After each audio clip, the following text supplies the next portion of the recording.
Hello ಎಲ್ರಿಗೂ ನಮಸ್ತೆ. ಎಲ್ಲರೂ ಹೇಗಿದ್ದೀರಾ? ನಾನು ನಿಮ್ಮ Preethi Nayak. Welcome to my YouTube channel. ಇವತ್ತಿಂದ ನವರಾತ್ರಿ ಶುರು ಆಗುತ್ತೆ. ನಮ್ಮ ಸ್ಕೂಲಲ್ಲಿ ತುಂಬ ಗ್ರ್ಯಾಂಡಾಗಿ ನವರಾತ್ರಿನ ಮಾಡ್ತಾರೆ. ಬೊಬ್ಬೆಗಳೆಲ್ಲ ಕುಣಿಸಿ ಬೇಗ ಇದ್ದು ಮನೆಯೆಲ್ಲ ಕ್ಲೀನ್ ಮಾಡಿ ವಾರಕ್ಕೆಲ್ಲ ರೆಡಿ ಮಾಡಿದ್ದೀನಿ. ಇವಾಗ ಹೋಗಿ ಅದಕ್ಕೆ ಸಂಬಂಧಪಟ್ಟಂಥ ವೈಟ್ ಕಲರ್ ಹೂವು, ವೈಟ್ಗೆ ಸಂಬಂಧಪಟ್ಟಂಥ ಒಂದು ಹಣ್ಣು, ಯಾಕಂದರೆ ಪ್ರಸಾದಕ್ಕೆ ತರಬೇಕು.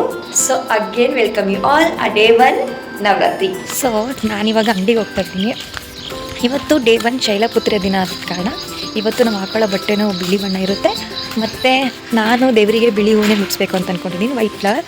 ಮತ್ತು ಬಿಳಿಗೆ ಸಂಬಂಧಪಟ್ಟಂಥ ಹಣ್ಣು ಯಾವ್ದಾದ್ರು ತರಬೇಕು ಪ್ರಸಾದಕ್ಕೆ ತಂದು ತಗೊಬರೋಕೆ ಹೋಗ್ತಾ ಇದ್ದೀನಿ. 3 ವೈಟ್ ಹೂವು ಸಿಕ್ಕಿದೆ ಮತ್ತು ಹಣ್ಣು ತಗೊಂಡು ಹೋಗ್ತಾ ಇದ್ದೀನಿ.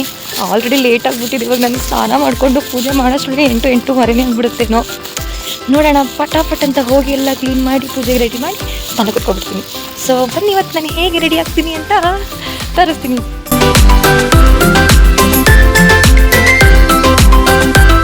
ಶಾಪಿಂದ ಬಂದ ತಕ್ಷಣ ರಂಗೋಲಿ ಬಿಟ್ಟು ಸ್ನಾನಕ್ಕೆ ಹೋದೆ. ಸ್ನಾನದಿಂದ ಬಂದಮೇಲೆ ಪೂಜೆ ಎಲ್ಲ ಮುಗಿದು ರೆಡಿ ಆಗೋದು ಮಾತ್ರ ಬಾಕಿ. ಸೊ ಗಾಯ್ಸ್, ರೆಡಿಯಾಗಿದ್ದೀನಿ, ಪೂಜೆ ಆಗಿದೆ. ಸೊ ಬನ್ನಿ ಸ್ಕೂಲ್ಗೆ ಹೋಗೋಣ.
Today is day 1 of Navaratri. Our worship of goddess Shailaputri and today's color is white. We all wore the white saree. ಹೇಗಿದೆ ಗೈಸ್, ಚೆನ್ನಾಗಿದೆ ಅಲ್ವಾ? ಪೂಜೆ ಎಲ್ಲ ಆಯಿತು, ಪ್ರಸಾದನೂ ಸಿಕ್ತು. ಇದಾದ್ಮೇಲೆ ನಮ್ಮ ಸ್ಕೂಲಲ್ಲಿ ಪ್ರತಿ ವರ್ಷ ಮಾಡೋ ಥರ ಈ ವರ್ಷನೂ ಮಕ್ಕಳು ಪೇರೆಂಟ್ಸ್ಗೆ ಕಾಂಪಿಟೇಷನ್ ಇಟ್ಟಿದ್ದಾರೆ. ಅದೇ ನಾರಿತಾ 3.0. ಫಸ್ಟ್ ಸಿಂಗಿಂಗ್ ಕಾಂಪಿಟೇಷನ್ ಮತ್ತು ಡಿಬೇಟ್ ಇಟ್ಟಿದ್ರು. ಡಿಬೇಟ್ ಟಾಪಿಕ್ ಮಾತ್ರ ಸಖತ್ತಾಗಿತ್ತು, ಅತ್ತೆ ವರ್ಸಸ್ ಸೊಸೆ ಅಂತ. ಡಿಬೇಟ್ ನೋಡಬೇಕಾದ್ರೆ ನನ್ನ ಸರ ಕಿತ್ತೋಯ್ತು. ತುಂಬ ಬೇಜಾರಾಗ್ತಾ ಇದೆ, ಬಿಕಾಸ್ ನಾನು ಈ ಸರನ ಡೆಲ್ಲಿ ತೊಗೊಂಡಿದ್ದು ತುಂಬ ಚೆನ್ನಾಗಿತ್ತು ಅಂತ. ಬಟ್ ನಾನು ಮತ್ತೆ ಈ ಸರನ ರೆಡಿ ಮಾಡ್ತೀನಿ, ರೆಡಿ ಮಾಡಲೇಬೇಕಂತ ಫುಲ್ಲು ಇಂಟ್ರೆಸ್ಟಿಂದ ಎಲ್ಲ ಮಳಿಗಳು ಜೋಡಿಸ್ಕೊಬಂದು ರೆಡಿ ಮಾಡ್ತಾಯಿದ್ದೀನಿ. ಬಟ್ ಟೆನ್ನಿಂಗ್ ಫಸ್ಟ್ ನನಗೆ ಸರ ಬೇಕಿರಬೇಕು.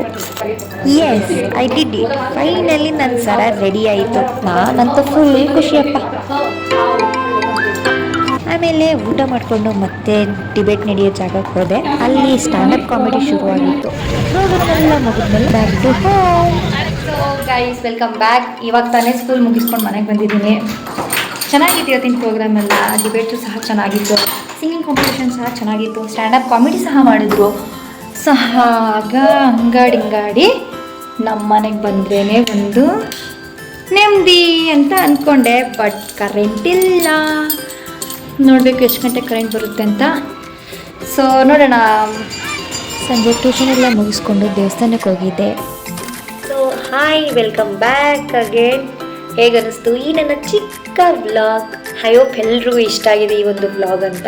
ಆಮೇಲೆ ಏನಂದರೆ, ಫಾರ್ ದ ಫಸ್ಟ್ ಟೈಮು ನಾನು ರಿಯಲ್ ಆಗಿ ಗೊಂಬೆಗಳನ್ನ ಕುಣಿಸಿರೋದನ್ನ ನೋಡ್ತಾ ಇರೋದು. ಯಾಕಂದರೆ ಇಷ್ಟು ವರ್ಷ ಇಷ್ಟು ದಿನ ನಾನು ಟಿ ವಿಲಿ ಮಾತ್ರ ನೋಡ್ತಾ ಇದ್ದಿದ್ದು. ಟಿ ವಿಲೆಲ್ಲ ತೋರಿಸ್ತಾ ಇದ್ರಲ್ಲ, ಯಾರ ಮನೇಲಿ ಗೊಂಬೆಗಳನ್ನ ಕುಣಿಸಿದ್ದಾರೆ ಅವ್ರ ಮನೆಗೆ ಹೋಗಿ ಅವ್ರ ಮನೇಲಿ ಹೇಗೆ ಕುಣಿಸಿದ್ದಾರೆ ಅನ್ನೋದನ್ನೆಲ್ಲ ತೋರಿಸ್ತಿದ್ರಲ್ಲ, ಅದನ್ನು ನೋಡಿ ಒಂಥರ ಖುಷಿ ಆಗ್ತಿದೆ, ಎಷ್ಟು ಚೆನ್ನಾಗಿ ಕುಣಿಸಿದಾರಲ್ವಾ ಅಂತ. ಬಟ್ ಇವಾಗ ನಾನು ರಿಯಲ್ ಆಗಿ ಗೊಂಬೆಗಳನ್ನ ಕುಣಿಸಿರೋದು ನೋಡಿ ನಂಗೆ ಸಖತ್ ಖುಷಿ ಆಯಿತು. ಜೊತೆಗೆ ನಾನು ಯಾವತ್ತೂ ನವರಾತ್ರಿನ ಸೆಲೆಬ್ರೇಟ್ ಮಾಡಿರಲಿಲ್ಲ. But this year I got the chance to celebrate the Navratri. So guys, keep watching my blogs, miss ಮಾಡ್ಕೋಬೇಡಿ. ಯಾಕಂದರೆ ಪ್ರತಿದಿನ ನಾನು ಹೇಗೆ ಸೆಲೆಬ್ರೇಟ್ ಮಾಡ್ತಾ ಇದ್ದೀನಿ, ಯಾವ ಕಲರ್ ಸೀರೆ ಹಾಕೊಳ್ತಾ ಇದ್ದೀನಿ, ಯಾವ ದೇವ್ರದ್ದು ನಾವು ಪೂಜೆ ಮಾಡ್ತಾ ಇದ್ದೀವಿ ಅಂತ ನಾನು ನಿಮ್ಗೆ ಹೇಳ್ತಾ ಇರ್ತೀನಿ. So guys keep watching my vlogs, especially ಈ ಒಂದು ನವರಾತ್ರಿ ಎಡಿಷನ್ ವ್ಲಾಗ್ಸ್ನ ಮಿಸ್ ಮಾಡ್ಕೊಳ್ಳೇಬೇಡಿ ಅಂತ ನಾನು ಹೇಳ್ತಾ ಇದ್ದೀನಿ. So finally we are in the last ವಿಡಿಯೋನ ಮುಗಿಸೋವಂಥ ಟೈಮ್ ಬಂತು. Last but not the least, ಯಾರೆಲ್ಲ ನನ್ನ ಒಂದು ಚಾನಲ್ನ ಸಬ್ಸ್ಕ್ರೈಬ್ ಮಾಡಿಲ್ವೋ ಬೇಗ ಹೋಗಿ ಅಲ್ಲಿ ಕಾಣ್ತಿರೋ ಬೆಲ್ ಐಕಾನ್ ಮೇಲೆ ಕ್ಲಿಕ್ ಮಾಡಿ ಸಬ್ಸ್ಕ್ರೈಬ್ ಮಾಡಿ ಅಂತ ಹೇಳ್ತಾ, ಜೊತೆಗೆ ಯಾರೆಲ್ಲ ನನ್ನ ಒಂದು ಅಕೌಂಟ್ನ ಸಬ್ಸ್ಕ್ರೈಬ್ ಮಾಡಿದಿರೋ ಥ್ಯಾಂಕ್ ಯು ಸೋ ಮಚ್. ನನಗೆ ಯಾವ ಥರ ಇಲ್ಲಿವರೆಗೂ ಸಪೋರ್ಟ್ ಮಾಡಿದಿರೋ ಮುಂದೆನೂ ಹಾಗೆ ಸಪೋರ್ಟ್ ಮಾಡಿ ಅಂತ ಹೇಳ್ತಾ, ನಿಮ್ಗೇನಾದ್ರೂ ಈ ಒಂದು ವಿಡಿಯೋ ಇಷ್ಟ ಆಗಿದ್ರೆ ಬಿಟ್ಟು ಲೈಕ್ ಕಮೆಂಟು ಶೇರ್ ಮಾಡಿ. We meet you in the next vlog. Bye bye.